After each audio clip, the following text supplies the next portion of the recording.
Well, I thought I'd throw out a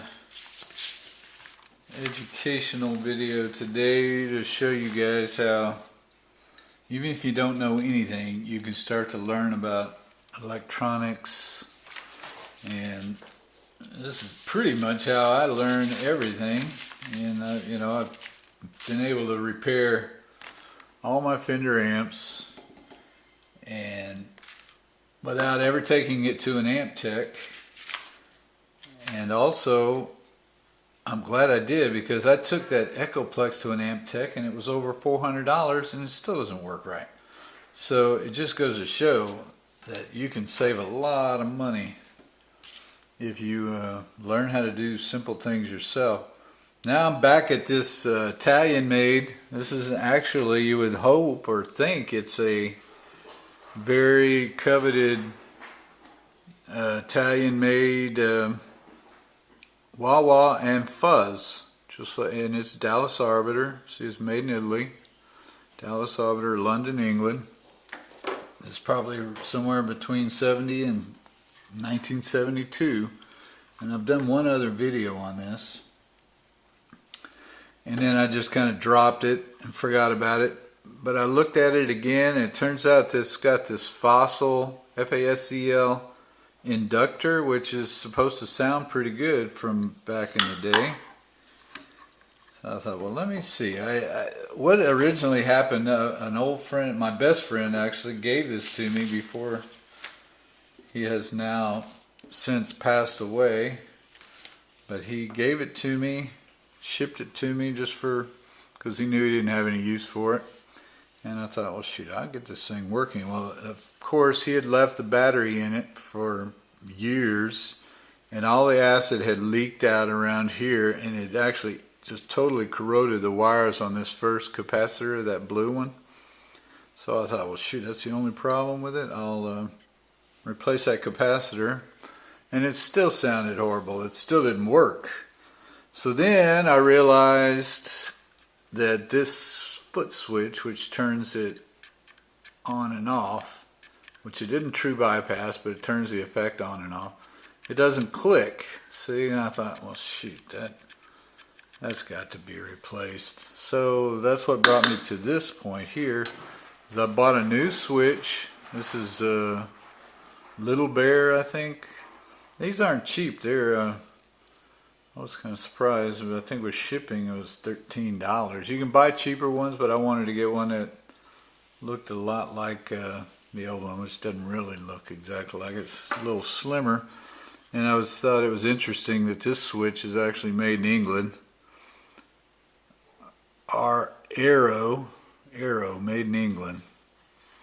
So I bought the switch. I haven't put it in yet, and I did actually try to jump the wires here to see if it would work, and I thought I got it to sound okay, make a sound anyway, but it still sounded horrible. So today I started going through, and I wanted to show you guys. I mean, really all you need is a good digital multimeter, which I finally broke down and bought an expensive Fluke. You can do it with a $35 cheap Radio Shack. Except a lot of those don't have capacitance measurements on them, and this one does right here. That's that orange symbol, and this is for resistors, for ohms. This is for continuity, so you can check to make sure the wires are not broken, or you have continuity, and I'll show you that. I'll put it on continuity.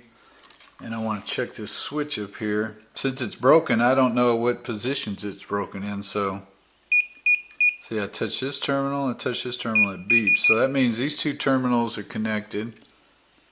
These two are connected. So, generally, these type of switches, one will be these two connected, and the second time will be this. So I flipped the switch, trying to see if it actually was some kind of a silent switch, which it isn't. And you get no beep on this side. So it's stuck in that one position, so this switch will fix that.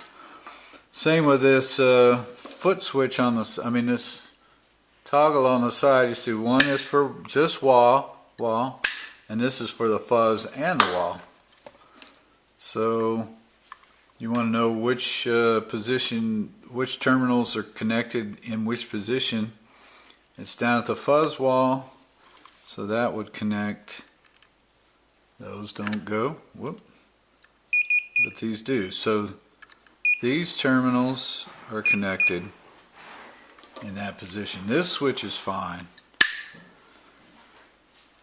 But so luckily the internet, thank goodness for the internet, you can get schematics for these old things. I printed out the schematics. This is the fuzz section, and this is the wah-wah section. And that's what's fun about buying some old effects. Maybe you can get something that's at a flea market and it doesn't work, and somebody, oh, it just needs repair, and they sell it for $5. I saw one of these that was already repaired, supposedly on reverb.com. It had been repaired, and it was $250. You know, if this was a really good sounding wah-wah, it'd probably be $1,000. So apparently they don't sound good even when they're working. They said it sounded good, but we'll see. So, you know, I'm here with these two schematics, and I'm trying to figure out which components are going where on this board right here. And that's what another thing I was going to show you. You know, if you just go in there and start learning about resistors, you'll see that there's bigger resistors, and this is something I got to go back and double check because I forgot. Most of them are these small resistors, like these, which I think are 1/4 watt, and then these are 8 watt. I mean, these are 1/2 watt. Now don't quote me there because like I said, I got to go double check, but I'm pretty sure that's it. So almost all of them are 1/4 except for 1, 2, 3, 1/2 watt. Now, why they did that, I don't know. It has to do with current, I think. But the other thing is I was trying to figure, okay, which section of this is the wah-wah and which section of this is the fuzz. So you can go through these schematics and you find that then you start learning how to read symbols. Like that's a capacitor symbol. All the squiggly lines are resistors. So this would be a 0.1 microfarad capacitor, a 68K resistor, a 2.7K resistor, a 10 microfarad capacitor. Now this one's an electrolytic capacitor because it has a plus and a minus. And that's something else. I did find out on that reverb.com listing that the electrolytics are the most common thing to go out on these, and I'm pretty sure mine are gone. So that's good to know. This is a transistor, this symbol. So that's all you have: capacitor, resistor, transistor. That's it. And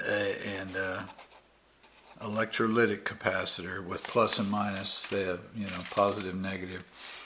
So the next thing I did was I traced the board and tried to locate all the parts on the schematics.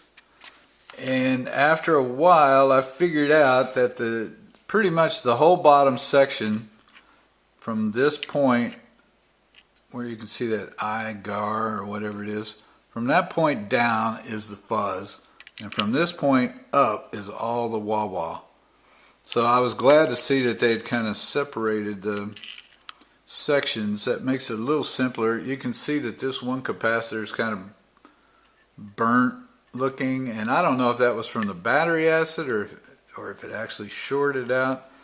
And I'll show you that in a second. As far as measuring capacitors, I wasn't able to get a reading on almost any of these capacitors, and these are more for tone, so I really have to be careful on which ones I put in place. On the one I saw on reverb.com, it looked like they had replaced all these, even though they said they were original. I don't know, maybe they did put some baby blue ones in there later in 72, and this is a 70. And this is the electrolytic capacitor right here, which I think might be bad. And sometimes you have to remove these from the board if you want to measure them, and that might be the case with these electrolytics. I was able, this is the first one I put in, this is the one that was eaten up by the battery acid, and I was able to measure that one with no problem. The other ones don't measure. And then the resistors are fairly easy to measure, and I'll show you that in a second too. But so what I did to try to simplify things, and these are just basic things that you can learn how to do, is I drew out the schematic. I drew out the layout, I guess you would call it, which they don't have on the internet, just to make sure that I knew where the wires went, green, yellow, blue, so if I took it apart I'd know how to put it back together. That's fairly common sense. And I drew out the board exactly the way it was, and then I went through and used a resistor code calculator, or convert. This is capacitance. Let's see, I don't want that. Get off.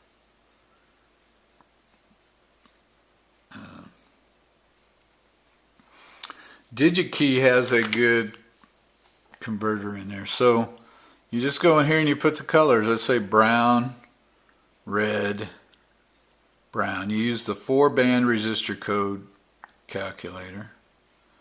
Brown, red, brown. And then silver, it's usually silver or gold, the 4th band. Silver is 10% tolerance and gold is 5%. So this is a 120 ohm, 10% tolerance. So let's go brown, black, brown, which we already have brown. That's 100 ohm. So it's a real easy way to figure out which resistor you have, and they also have a capacitance conversion calculator. So if you look at this drawing and you see a 3900 picofarad, which that's the P, 3900 picofarad, you go, well shoot, it's showing UF on the capacitor, I'm trying to find it. So you would go in here, and I already put it in there, 3900 picofarad, which is actually the same as a 0.0039 microfarad or 3.9 nanofarad. So you can use these to convert, which makes it real easy. So let's just go measure a couple of resistors. Let's say the resistors are fairly easy. So you take the color code on here. Let's say this one is this one right here is red, red, orange with a gold band, so that's 5% tolerance. I put that on my drawing here. It's a 22K is what it's supposed to be. 22K, 5%. So what I was trying to do was go through and see if all of these resistors are within their tolerance, within 5% or 10%, whatever it's supposed to be. So you just take your probes. I'm on ohms, so I'm a meter. Touch one side and touch the other side, and you can see it's reading 22.5 ohms. So you know for sure that's within 5%. And it's good to have a calculator. So if you wanted to just double check, you would go 5% plus, so 23.1 would be the max it could be. 22, 5% minus, be 20.9. So it has to be within that range, 20.9 to 22 point, what was it?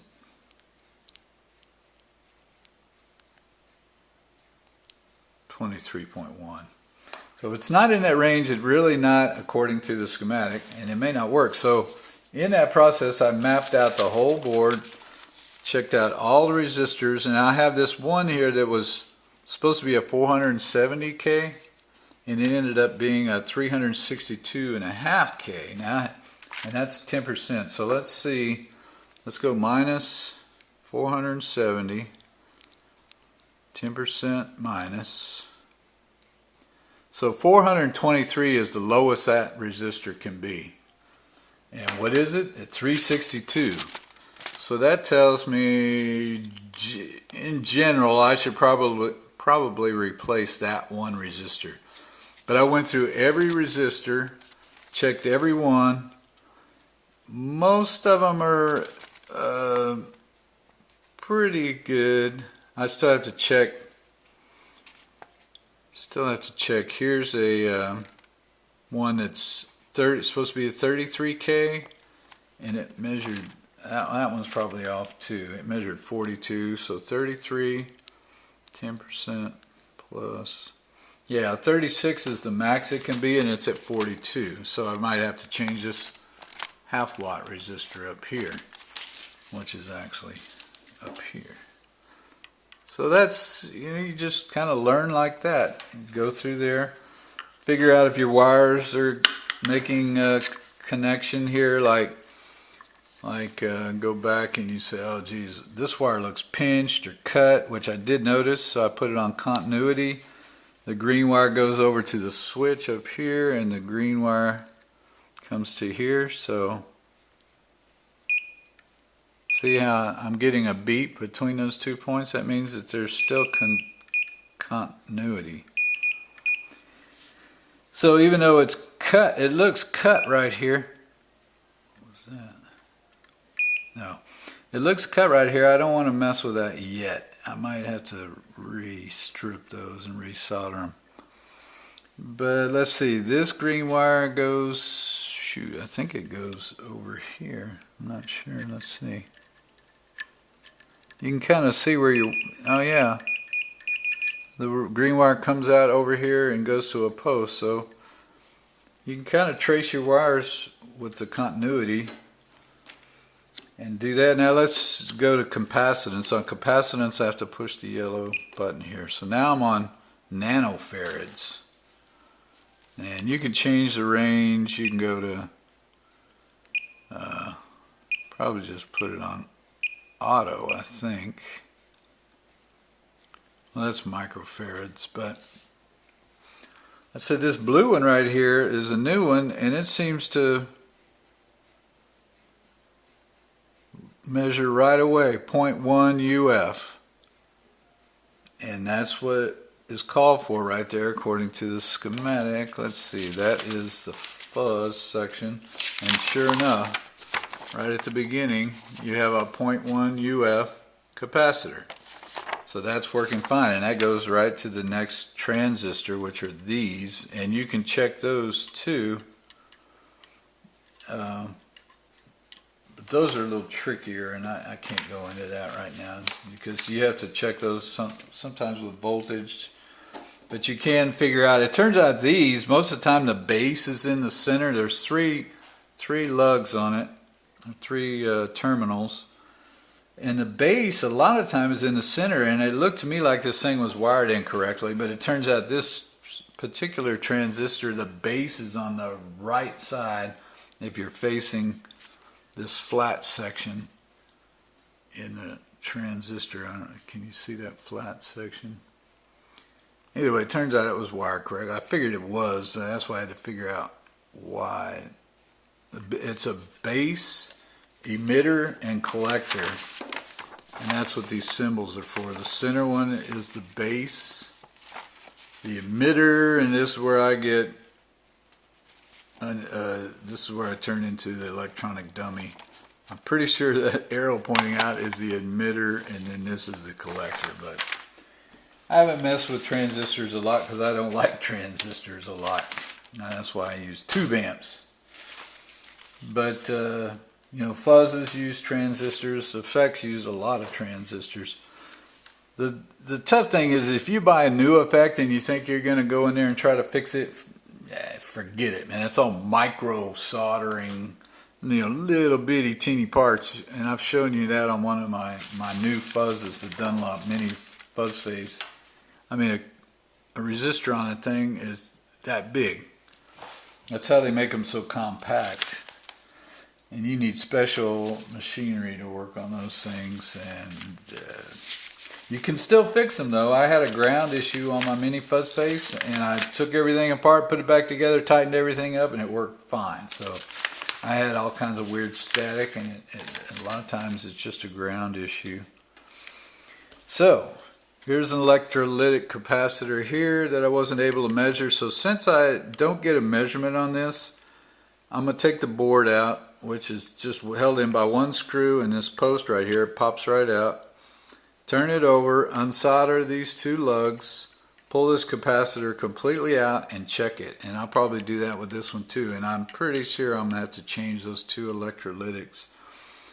Not sure about these. Now the problem with switching all this stuff out is it actually changes the sound of the unit, and that's why people don't like new parts in old effects, because it can change the sound. So I'm not real sure what kind of capacitors I would put in here yet. But that's it. I just wanted to show you that you can figure this stuff out by using the resistor codes, the capacitance converter, a meter, calculator, and you know, I think it's small bear. There's antique electronics sell switches. Bias switch. I'm going to put this in there pretty quick. See if that does anything. But I can already tell that I've got some out of spec components, and I'll have to just change them out. And I was hoping I could actually bypass the fuzz, but we'll see. Just use the wah-wah. That's it for today. I'm working on a nice pedal demo of Mr. White, which took me a few weeks to figure out how that thing worked, and it really does the Hendrix sound great at low volumes, which I was jamming last night. And I had it sounding perfectly, so I should have done the video last night. But anyway, that's coming up soon, so I'll talk to you guys later. Bye.